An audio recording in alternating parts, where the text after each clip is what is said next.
your article talks a lot about the idea of purity of language and loanwords.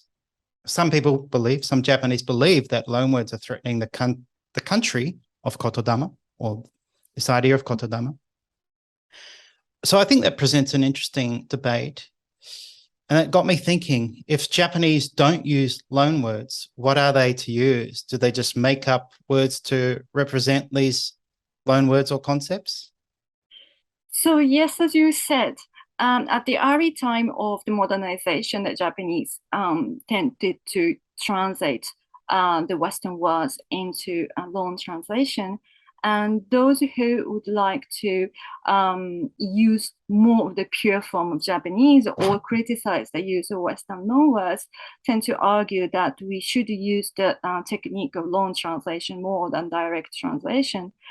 Even though today it is quite rare, as the number of loanwords that we use in the Japanese language is increasing quite rapidly.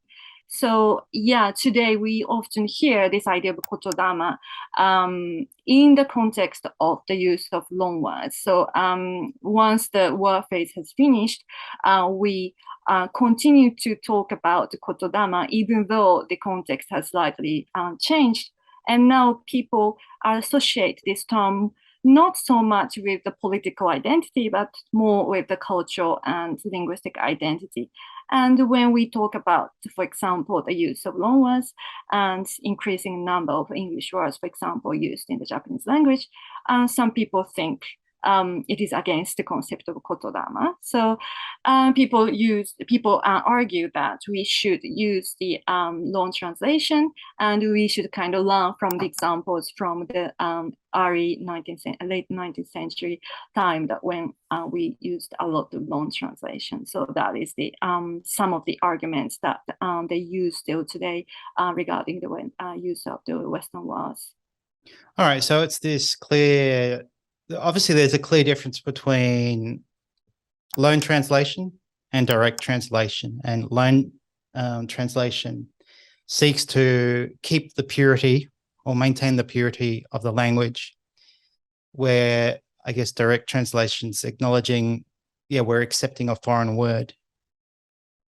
Yes, so they are both a way of borrowing foreign words. So in a way, they're the same thing, just the format is different. But it seems to me that in the Japanese discourse, people place a very strong focus on the difference between the two. And as you just said, people think the loan translation is a way to preserve the purity and traditional form of the Japanese language, whereas direct loans is some sort of corruption in the traditional tradition of the language, which is quite interesting.